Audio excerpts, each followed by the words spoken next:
ടെൽ-അവീവിലും ഹൈഫയിലും ഇറാന്റെ പ്രത്യാക്രമണം ആരംഭിച്ചു കഴിഞ്ഞു. ശക്തമായ സൈറൻ മുഴങ്ങുകയാണ് പലയിടങ്ങളിലും. ജനങ്ങളോട് ജാഗ്രതാ മുന്നറിയിപ്പ് നൽകുന്നു സർക്കാർ. ബങ്കറുകളിലേക്ക് അടക്കം മടങ്ങി സുരക്ഷിതമായ ഇടങ്ങളിൽ പോയിരിക്കാനാണ് നിർദ്ദേശം. ഏതു സമയവും ഇറാന്റെ മിസൈൽ ആക്രമണം അവിടെ ഉണ്ടാകും. ആ മേഖലകളിലേക്ക് ഇതിനകം തന്നെ നിരവധി മിസൈലുകൾ അവിടെ ജനവാസ മേഖലകളിൽ പ്രത്യാക്രമണം ആരംഭിച്ചു കഴിഞ്ഞു.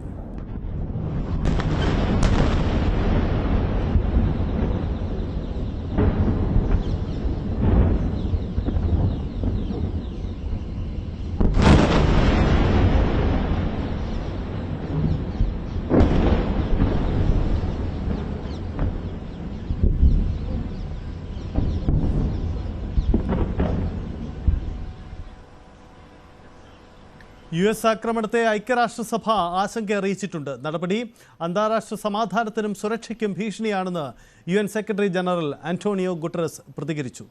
അതേസമയം അമേരിക്കയുടെ ആക്രമണത്തിൽ ആണവ ചോർച്ച ഉണ്ടായിട്ടില്ല എന്ന നിലപാടിലാണ് അന്താരാഷ്ട്ര ആണവോർജ്ജ ഏജൻസി. ഇത് സംബന്ധിച്ച റിപ്പോർട്ടുകളൊന്നും ഇതുവരെ ലഭ്യമായിട്ടില്ലെന്നും അന്താരാഷ്ട്ര ആണവോർജ്ജ ഏജൻസി അറിയിച്ചിട്ടുണ്ട്.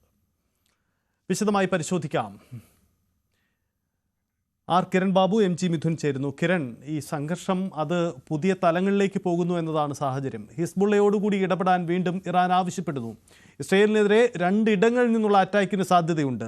ഒപ്പം അമേരിക്ക കൂടി തുടർ നീക്കങ്ങൾ നടത്താനും സാധ്യതയുണ്ട്. നിലവിലുള്ള സാഹചര്യങ്ങൾ സംബന്ധിച്ച് ഇന്റലിജൻസ് വിവരങ്ങൾ അമേരിക്കൻ പ്രസിഡന്റ് തേടുകയും ചെയ്തിട്ടുണ്ട്. എന്താണ് സംഭവിക്കുന്നത്? അവിടുത്തെ ആക്രമണം സംബന്ധിച്ച ഇപ്പോഴത്തെ അവസ്ഥ എന്താണ്? സജിത്തെ, ഇറാനെ സംബന്ധിച്ച് ഇറാൻ നേരിടേണ്ടി വന്നത് ഏറ്റവും കടുത്ത ആക്രമണത്തെയാണ്. അമേരിക്ക നേരിട്ട് യുദ്ധത്തിൽ പങ്കാളികളായിരിക്കുന്നു. കഴിഞ്ഞ ദിവസം പറഞ്ഞത് 2 ആഴ്ചത്തെ സമയമുണ്ട് അമേരിക്ക യുദ്ധത്തിൽ പങ്കാളികളാവണോ വേണ്ടയോ എന്നുള്ള വിഷയമൊക്കെ തീരുമാനിക്കുമെന്നാണ്. പക്ഷേ അതിനപ്പുറത്തേക്ക് അമേരിക്ക നേരിട്ട് യുദ്ധത്തിൽ പങ്കാളികളാവുകയും ഇറാനിലെ പ്രധാനപ്പെട്ട 3 ആണവ നിലയങ്ങളിലേക്ക് അത് 3 ബോംബിട്ട് തകർക്കുകയും ചെയ്തിരിക്കുന്നു. എന്തായാലും റഷ്യയുടെയും ചൈനയുടെയും ഒക്കെ ഭാഗത്തു നിന്ന് ഇതിനെതിരായ നീക്കങ്ങൾ ഉണ്ടായിരുന്നെങ്കിലും അതെല്ലാം അവഗണിച്ചുകൊണ്ട് തന്നെയാണ് അമേരിക്ക അത്തരമൊരു നീക്കത്തിലേക്ക് വന്നത്. ഇസ്രായേലിൻ്റെ ഭാഗത്തു നിന്ന് അത്രത്തോളം കടുത്ത സമ്മർദ്ദം അമേരിക്കയ്ക്ക് ഉണ്ടായിരുന്നു എന്ന് വേണം കരുതാൻ. അല്ലെങ്കിൽ സ്വന്തം നിലയിൽ ഇസ്രായേൽ നീങ്ങും എന്നുള്ള മുന്നറിയിപ്പ് കൂടി ഇസ്രായേൽ നൽകിയിരുന്നു എന്ന് വേണം കരുതാൻ. അമേരിക്ക അതുകൊണ്ട് തന്നെയാണ് ട്രംപ് ആ കാര്യത്തിൽ ട്രംപ് വിഷയത്തിൽ ഇടപെടുകയും വളരെ വേഗത്തിൽ തന്നെ അത്തരമൊരു ആക്രമണത്തിൽ പങ്കാളിയാവുകയും ഒക്കെ ചെയ്തിരിക്കുന്നത്. ഇനിയിപ്പോൾ ഇറാന്റെ ഭാഗത്തു നിന്ന് ഏത് തരത്തിലേക്കുള്ള തിരിച്ചടിയാണ് ഉണ്ടാവുന്നത് എന്നാണ് ലോകം ഉറ്റുനോക്കുന്ന ഏറ്റവും പ്രധാനപ്പെട്ട വിഷയം. ഹിസ്ബുള്ളയോട് കൂടി തിരിച്ചടിക്കാൻ ആവശ്യപ്പെട്ടിരിക്കുകയാണ്. അങ്ങനെയാണെങ്കിൽ ഇസ്രായേലിന് തൊട്ടടുത്ത് കിടക്കുന്ന ലബനനിൽ നടക്കം തിരിച്ചടി നേരിടേണ്ടി വരും. ഇപ്പോൾ ഇസ്രായേലും ഇറാനും തമ്മിലുള്ള ദൂരം 1500-2000 കിലോമീറ്റർ അകലെ നിന്നുള്ള ഒരു ദൂരത്ത് നിന്നാണ് ഇറാൻ അടിച്ചുകൊണ്ടിരിക്കുന്നത്. അത്രയും ദൂരത്ത് നിന്ന് അടിച്ചുകൊണ്ടാണ് ഇവർ മിസൈലുകളായാലും ഡ്രോണുകളായാലും ഒക്കെ പറത്തി ഇസ്രായേലിലെത്തിച്ച് ഇസ്രായേലിലെ വിവിധ നഗരങ്ങളിലൊക്കെ ഈ ടെൽ-അവീവിലും ഹൈഫയിലും അതോടൊപ്പം ജെറുസലേമിലും ഒക്കെ അവിടെ സ്ഫോടനങ്ങൾ സൃഷ്ടിക്കുന്നത്.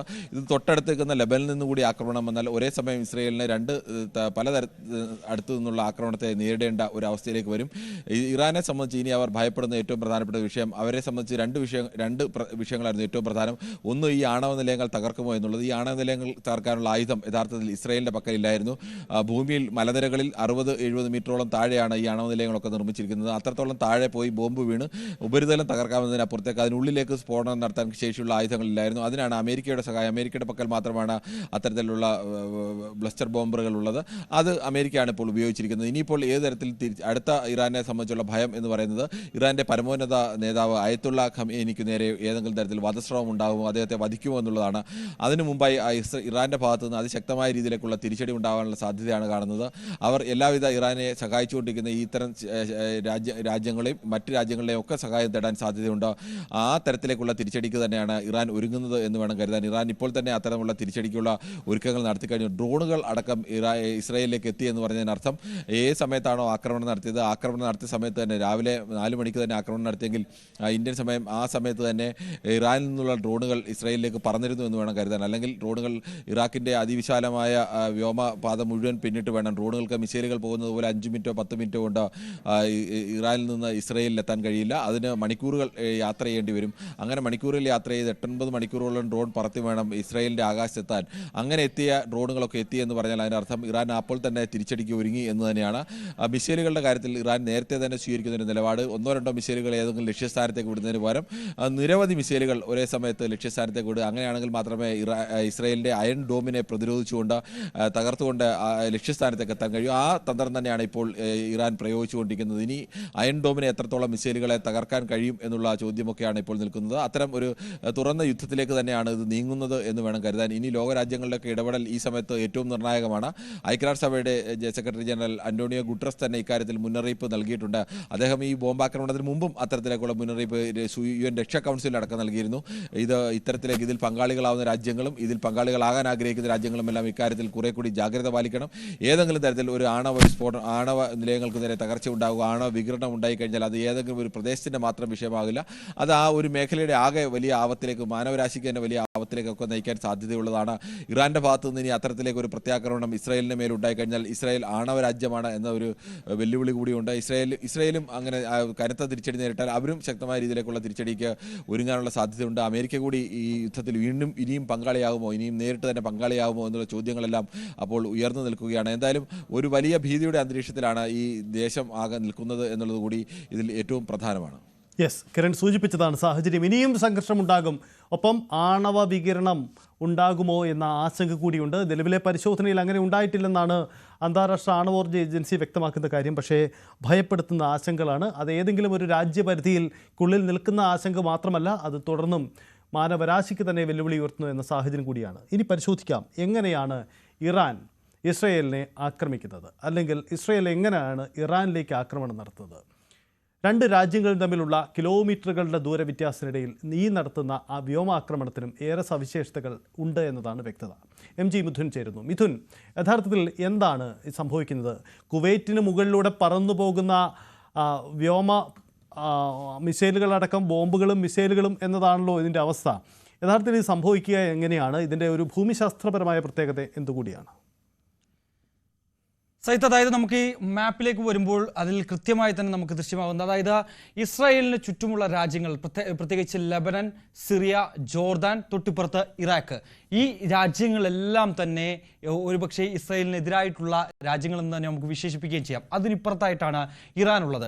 ഇവിടെ നിന്ന് ഇറാനിൽ നിന്ന് നേരിട്ട് ഇസ്രായേലിലേക്ക് ബാലിസ്റ്റിക് മിസൈലുകൾ ഉപയോഗിച്ചുകൊണ്ടും ഒപ്പം തന്നെ ഡ്രോൺ ആക്രമണവും ഇറാൻ ഇവിടെ നിന്ന് നടത്തുന്നുണ്ട്. അതായത് ഇറാഖിലെ വ്യോമപാതയിലൂടെയാണ്, ഇറാഖിന് മുകളിലൂടെയാണ് ഇത്തരത്തിൽ ഈ ആക്രമണം നടത്തുന്നത്. മറ്റൊരു സാധ്യതയുള്ളത് ഈ ലെബനിൽ നിന്ന് അറ്റാക്ക് ചെയ്യാൻ ഇറാനെ സംബന്ധിച്ച് സാധിക്കും. ഒപ്പം തന്നെ സിറിയയുടെ പിന്തുണ ഇറാനുണ്ട്. മറ്റൊന്ന് ജോർദാനിൽ നിന്ന്.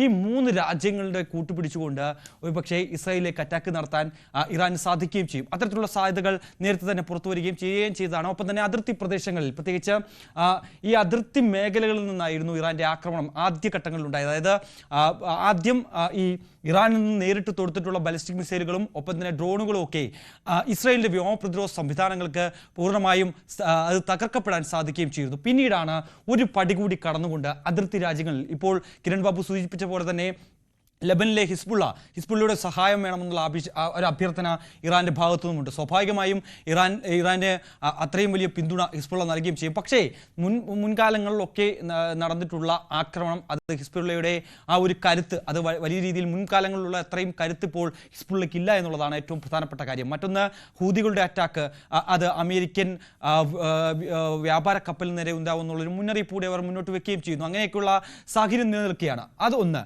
മറ്റൊന്ന്, നമ്മൾ നേരെ സൂചിപ്പിച്ച പോലെ തന്നെ ഈ അതിർത്തി പ്രദേശങ്ങളിൽ നിന്ന് അറ്റാക്ക് നടത്തുമ്പോൾ എങ്ങനെയാണ് ഇസ്രായേലിനെ ബാധിക്കുന്നത് എന്നുള്ളതാണ്.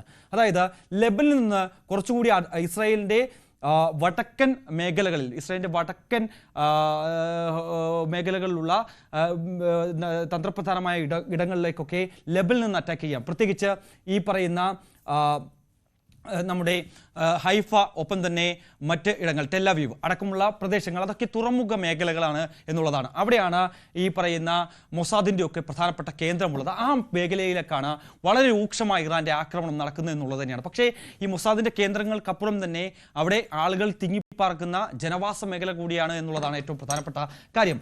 അവിടെ നിന്ന് അറ്റാക്ക് ചെയ്യാൻ ഇറാന് സാധിക്കുകയും ചെയ്യും. മറ്റൊന്ന്, സിറിയയിൽ നിന്നാണ്. സിറിയയിലെ അതിർത്തി പ്രദേശങ്ങളിൽ നിന്ന് ഈ മേഖലകളിലേക്ക് ഇറാന് മിസൈലുകൾ തൊടുക്കാൻ സാധിക്കും. ഒപ്പം തന്നെ ഡ്രോൺ ആക്രമണങ്ങൾ നടത്താൻ സാധിക്കുകയും ചെയ്യുമെന്നുള്ളതാണ് മറ്റൊന്ന്.